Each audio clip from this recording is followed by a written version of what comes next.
Franck Ferrand raconte sur Radio Classique.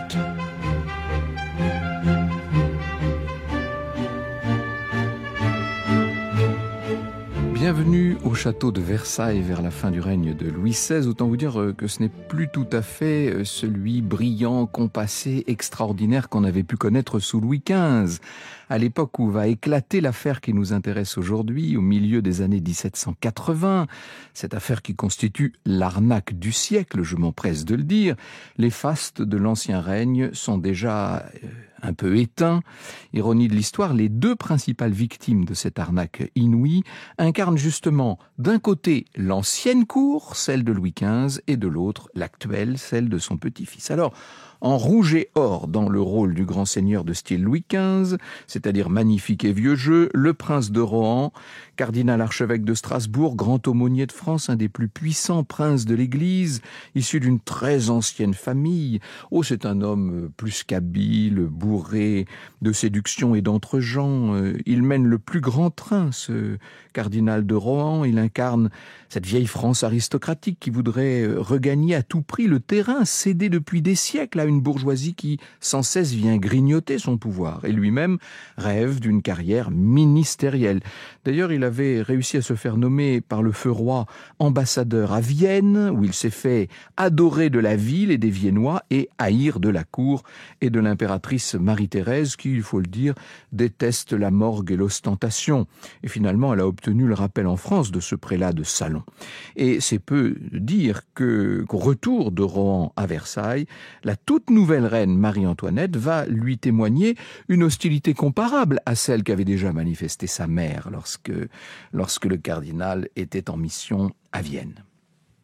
Le second personnage de ce drame, eh bien, précisément, c'est cette jeune reine. Alors, je dis jeune reine. En 1785, elle est déjà sur le trône depuis 11 ans. Marie-Antoinette affiche ce caractère plus maternel depuis 1778, depuis la naissance de sa première fille. C'est une femme lasse des frivolités qui ont marqué le début de son règne, revenue en tout cas des excès de sa première jeunesse. La reine est devenue cette mère attentive qui mène l'existence la plus simple possible dans le cadre factice de Trianon. L'époque des fêtes à n'en plus finir, des mises sans limite sur les tapis de jeu, des décors rocailles à profusion, des soupers fins, tout ça c'est révolu. Le goût néoclassique a balayé tout ça. On n'aime plus chez la reine et dans son entourage, dans sa coterie comme disent certains, on n'aime plus que les lignes droites et sobres, les pastorales à l'antique, les portraits à la Greuze. C'est très important ce que je suis en train de vous dire parce que dans ce nouveau cadre, vous allez mieux comprendre que le collier qui va devenir l'objet du scandale, ce collier tellement sulfureux n'avait d'une certaine manière plus du tout sa place. Franck Ferrand sur Radio Classique. Alors parlons-en de ce joyau né du rêve de deux joailliers, Beumer et Bassange, qui ont réuni pendant des années une collection de très gros diamants en vue d'en faire un chef-d'œuvre immortel. À l'origine, c'était pas à Marie-Antoinette qu'ils avaient destiné le joyau, bien sûr, mais à Madame du Barry, la dernière favorite de Louis XV. Seulement, le vieux roi est mort entre-temps, les joailliers ont reporté leurs espoirs sur la nouvelle souveraine et à plusieurs reprises, ils ont tenté de présenter leur sautoir aux 647 diamants et plusieurs fois elle l'a refusé. Marie-Antoinette trouve tout ça d'une autre époque, un harnais pour chevaux, dit-elle, vous vous rendez compte. Bref, elle le trouve démodé tout de même. N'oublions pas la splendeur invraisemblable de ce joyau qui va faire parler, bruisser l'Europe entière.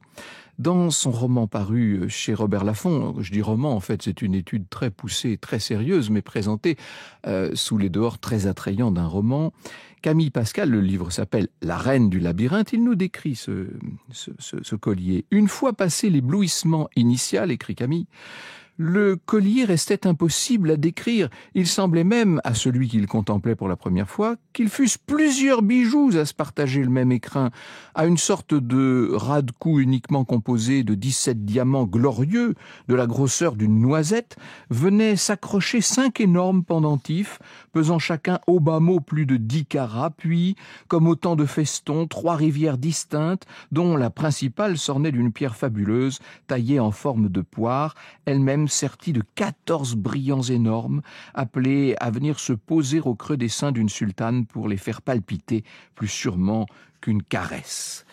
La reine ne veut pas de ce harnais pour chevaux, pour reprendre son expression, et elle fuit Beumeur autant qu'elle le peut. « Oh, cet homme-là a été inventé pour mon supplice », va-t-elle dire à une de ses dames. Les joailliers sont assez dépités, ils ont besoin de vendre leur grand sautoir, alors on va commencer à contacter d'autres cours en Europe. Seulement, le prix vertigineux du joyau, 1 600 000 livres, on n'a jamais vu ça dans l'histoire. Ce prix a découragé tous les acheteurs et les malheureux commerçants se retrouvent maintenant avec leur chef-d'œuvre sur les bras. Le collier, pour autant, n'est pas oublié, notamment parmi les voleurs et autres arnaqueurs, et au premier rang de cette population d'arnaqueurs, une certaine Jeanne de La Motte, née Jeanne de Saint-Rémy. Elle descendrait par son père d'un bâtard du roi Henri II. Or, c'est la seule noblesse qu'on puisse lui trouver, cette Jeanne, qui a connu une enfance misérable. Elle a été obligée de mendier sa pitance jusqu'au jour où une dame charitable l'a prise sous son aile et s'est chargée de son éducation. Il s'agit de la marquise de Boulainvilliers en personne. Jeanne a vécu de pas mal de petits métiers, puis elle a épousé un certain Nicolas de La Motte, gendarme de son état, qu'elle n'a pas manqué d'affubler du titre de comte. Il n'a jamais été comte, mais vous savez que en cette toute fin de l'Ancien Régime, les titres non seulement de courtoisie mais de complaisance faisaient florès. C'est en 1781 que Jeanne va croiser la route du cardinal de Rohan, à Saverne, là-bas, dans son Alsace. C'est un Rohan, n'est-ce pas? Par l'entremise de sa protectrice, qui elle-même est assez proche du prélat, elle a réussi à s'approcher. Et cette femme a le flair d'un requin.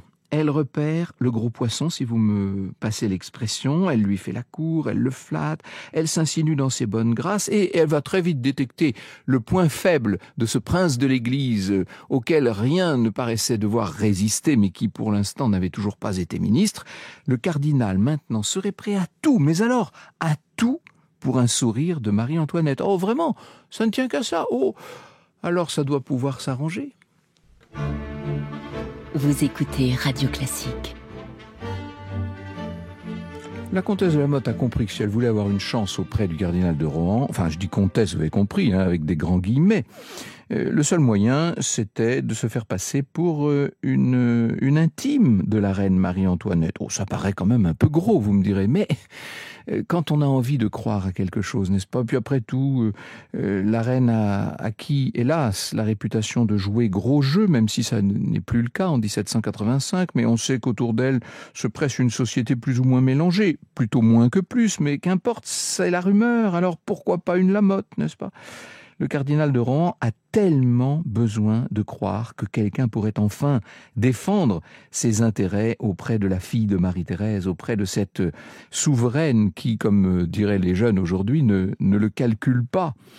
Alors, bien, il laisse tomber la méfiance, l'idée que cette femme modeste, presque une bourgeoise, puisse oser se jouer d'un prince de l'Église, un homme de si haute lignée, ne l'effleure même pas, ça lui paraît inconcevable tout ça. Alors, le piège est tendu, il est tendu sans grande difficulté. La fausse comtesse demande à son amant du moment, qui s'appelle Rétaux de Villette, d'imiter l'écriture de la reine, de signer de faux billets, où Marie-Antoinette se montre très amicale, très chaleureuse, voire tendre, non seulement avec Madame de La Motte, mais avec ce prélat qui ne demande qu'à y croire. Il est bon client, le cardinal de Rohan, et les faussaires en profitent, et ils commencent par lui soutirer de l'argent sous divers prétextes.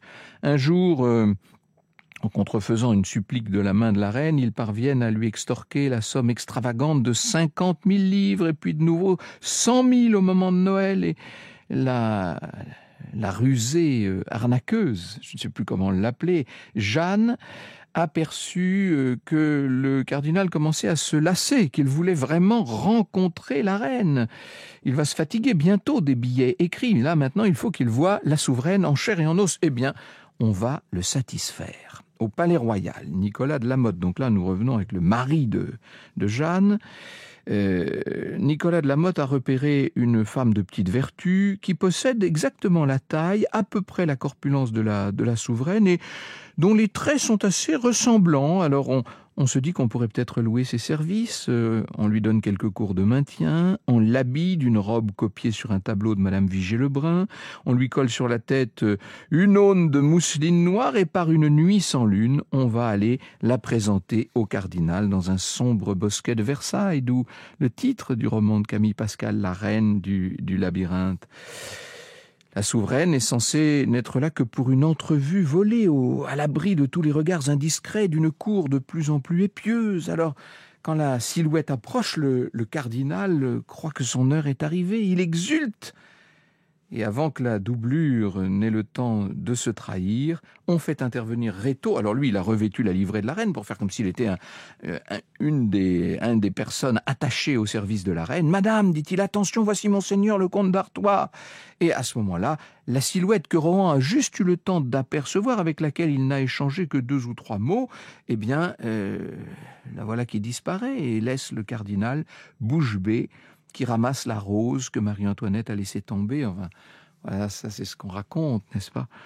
Et il s'enivre du parfum et le tour est joué. Et le piège va pouvoir se refermer parce que le trio infernal est bien décidé à aller au bout de son affaire. Et on va passer aux choses sérieuses, monter la plus formidable arnaque qu'on ait jamais vue. Le prétexte, ce sera ce fameux collier de diamants qui n'a toujours pas trouvé acheteur. Madame de Lamotte a pour elle un culot sans limite et en janvier 85, elle explique au cardinal de Rohan que la reine aurait besoin de son aide pour acquérir discrètement le chef-d'œuvre de Beumer et Bassange. Naturellement, elle laisse entendre que la transaction fera l'objet d'un contrat en bonne et due forme. Et d'ailleurs, ce contrat, pourquoi est-ce qu'on ne pourrait pas l'établir tout de suite, n'est-ce pas? La reine pourra régler les joailliers en 4 versements de 400 000 livres chacun. Vous imaginez les sommes complètement vertigineuses. Et le premier versement interviendra dès le 1er août de cette année 1785. Et le cardinal comprend qu'il faut que, là, il n'a plus le choix, il ne peut pas se récuser. Et à l'entrevue suivante, Madame de Lamotte joue gros. Elle produit un document signé Marie-Antoinette de France. Ça aurait dû mettre la puce à l'oreille du cardinal quand même. La reine de France ne va pas signer Marie-Antoinette de France. Bref, la reine signe tout court Marie-Antoinette. Bref, l'euphorie l'emporte sur la raison. Le prélat est tellement ravi de tenir le moyen de s'aliéner la reine qu'il va se rendre lui-même chez Beumer, lui-même chez les joailliers. Il se fait montrer la merveille. Il pourra s'empêcher de raconter qu'il est venu secrètement missionné par la reine et les bijoutiers ont confiance. Vous imaginez, ils sont là devant le cardinal en personne et le 1er février, Rohan, muni du fameux collier, va pouvoir se rendre à Versailles. Alors, pas au château, mais dans un appartement que Madame de Lamotte a loué en ville. Le cardinal devrait là encore se méfier, mais non, il est content, il confie l'écrin à la fausse comtesse qui, sous ses yeux, le remet dans la foulée à un envoyé de la reine qui porte encore une fois toute la livrée de la souveraine. Et le piège s'est refermé, ça y est. Le cardinal, trop crédule, est devenu la dupe de cette affaire. Il est convaincu maintenant qu'il va rentrer en grâce, n'est-ce pas? Il n'a plus qu'à attendre que la reine, qui est enceinte à ce moment-là, soit relevée de couche, comme on dit à l'époque, pour porter en public ce somptueux collier. Et là, ce sera le jour de son triomphe. Alors, en fait, souvent, il suffit d'une coïncidence pour provoquer un rebondissement imprévu. Vous savez, comme est la vie au-delà même de l'histoire. Il se trouve que, par hasard, le roi Louis XVI, qui est soucieux de remercier sa femme pour la naissance d'un 2e fils, lui a fait acheter au début de l'été une épaulette et des boucles. Et à qui s'adresse-t-il pour acheter ses bijoux? à Bemer.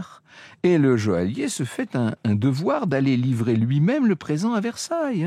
Alors il sait s'effacer devant la reine, bien entendu, c'est un fournisseur de très bonne aloi, mais tout de même il en profite pour glisser un petit billet sur lequel il a écrit « Madame, nous avons une vraie satisfaction de penser que la plus belle parure de diamant qui existe servira à la plus grande et à la meilleure des reines. » Et il met ça discrètement. La reine trouve le billet, elle le lit, comprend rien de ce qui est écrit là, et elle demande à celle que vous connaissez, parce que nous avons eu l'occasion d'en parler pas mal, de Madame Campance, qui est à l'époque sa première femme de chambre, elle lui demande de tirer cette affaire au clair. Et voilà comment Madame Campance se rend chez le bijoutier dès le 9 juillet. Et là, elle comprend en quelques phrases que les joailliers viennent d'être les dupes d'une arnaque qui a été montée de toutes pièces, et qui plus est a été montée sur le nom de la reine. Et la présence du cardinal de Rohan dans cette affaire paraît de très mauvais augure, même si le prélat est loin de se douter que les foudres vont lui tomber dessus. Bref, Madame Campan essaie de ménager sa maîtresse. Elle fait part de ses soupçons à deux hauts personnages qui sont dans le premier cercle de la reine. D'abord son confesseur et puis surtout le marquis de Breteuil, qui se trouve être ministre de la maison du roi. On dirait nous aujourd'hui ministre de l'Intérieur, si vous voulez. Or, le marquis de Breteuil se trouve être l'homme qui convoitait le poste d'ambassadeur à Vienne au moment de la nomination de Rohan. Autant vous dire qu'il n'aime pas tellement le cardinal. Entre-temps, Madame de la Motte, qui ne se doute de rien, continue de manœuvrer magistralement. Elle charge d'abord le cardinal d'informer Bemer que la reine ne pourra honorer la première échéance aussi vite que prévu, qu'il faudrait donc lui accorder un crédit supplémentaire jusqu'en octobre, et dans le même temps, elle fait savoir au joaillier que la prétendue signature de la reine est un faux. Vous voyez le but ? L'idée, c'est que cette révélation puisse effrayer le cardinal et, par peur du scandale, l'obliger à s'asseoir sur la somme qu'il a déjà engagée. À Versailles, la reine et le roi sont finalement informés de l'affaire. Ils se laissent un peu aveugler par leurs préjugés, là, faut bien le dire. Ils pensent que cette histoire de collier est un coup monté par le cardinal pour obtenir des liquidités, pour payer des dettes qu'il avait. Bref, c'est une autre histoire. Personne au sommet de l'État à ce moment-là ne songe que Rohan puisse être lui-même victime d'un petit groupe d'aigrefins. On ne comprend pas du tout comment fonctionne cette arnaque. C'est souvent le cas, dans le cas d'ailleurs des grandes arnaques, c'est que ceux qui en sont victimes ou qui en sont les victimes collatérales ne comprennent pas ce qu'il y a au fond. Le 15 août 1785, le grand aumônier arrive en brillant équipage pour célébrer la messe de l'Assomption. Et là, Louis XV l'interroge. Et là, le cardinal va comprendre ce qui s'est passé. « Je vois bien, dit-il, que j'ai été cruellement trompé. Je paierai le collier. L'envie que j'avais de plaire à votre majesté m'aura fasciné les yeux. Je n'ai vu nulle supercherie. J'en suis fâché. » Est-ce qu'il faut préciser qu'à cet instant, dans le cabinet du roi, personne ne croit bien sûr à la version qui vient d'être donnée. Sitôt le cardinal sorti, le marquis de Breteuil transmet au capitaine des gardes l'ordre d'arrêter le prélat devant la cour assemblée en ce jour de fête. Scandale absolument terrible, comme va l'écrire un magistrat de Paris, c'est la fange qui éclabousse la crosse et le sceptre. Franck Ferrand sur Radio Classique. La question qui se pose, alors qu'on est en train de découvrir toute l'arnaque, mais Louis XVI et Marie-Antoinette ne veulent rien entendre. Ils veulent juger ce prince de l'Église. Et la question, c'est de savoir si le roi doit user de sa justice retenue ou passer devant le Parlement de Paris. Et Marie-Antoinette, qui ne supporte pas l'idée que le cardinal ait pu croire qu'elle lui faisait passer des billets plus ou moins intimes. Elle est scandalisée, Marie-Antoinette. Entre parenthèses, elle prend conscience à ce moment-là du degré de haine qui la poursuit dans toute l'opinion. Elle veut que le procès ait lieu devant le Parlement de Paris. Or, il y a deux chefs d'inculpation sur Rohan, l'escroquerie et le crime de lèse-majesté envers la reine. Le cardinal accepte de s'expliquer sur l'injure involontaire à la reine, mais il réfute absolument toute escroquerie de sa part. Il est une victime. On pense qu'on va obtenir la condamnation du prélat. Or, le 30 mai 1786, à 26 voix contre 23, la Cour de justice décide de relaxer le cardinal. Vous imaginez, c'est terrible, c'est un camouflet à la famille royale et Louis XVI préfère ignorer l'arrêt du Parlement. Il va démettre le cardinal de sa charge et l'exiler dans son abbaye de la Chaise-Dieu. Franck Ferrand sur Radio Classique. Quant à Madame de Lamotte, elle va quand même être condamnée, et non seulement condamnée, mais elle va être flétrie publiquement, comme le raconte Camille Pascal, que je cite. Le public, indifférent au sort d'une dynastie éteinte depuis 2 siècles, restait fasciné par les gestes de l'exécuteur de la haute justice, tisonnant avec soin les instruments du calvaire. Comprenant que ses cris et ses prières ne lui gagneraient pas des Parisiens impatients de l'avoir torturé sous leurs yeux, la prisonnière changea de stratégie, fit mine de se soumettre à la volonté du Parlement, grimpa les escaliers de bois d'un pas assuré, mais à peine était-elle montée sur l'estrade qu'elle échappa à l'étreinte de ses geôliers, se précipita du côté de la foule et commença de la haranguer. Bref, la captive déchaînée se débattit, nous dit Camille Pascal, griffa ses visages congestionnés par l'effort, mordit leurs membres jusqu'au sang, au point qu'il fallut se résoudre à la battre comme on aurait fait d'un chien enragé pour le forcer à lâcher prise. À l'instant même, un hurlement animal, pourtant proféré par une voix humaine, figea à nouveau l'assemblée. Une fumée bleutée et une odeur de rôtisserie s'élevèrent dans l'air. La comtesse de Lamotte venait d'être marquée une première fois au fer rouge de la lettre V pour voleuse. Vous écoutez Radio Classique.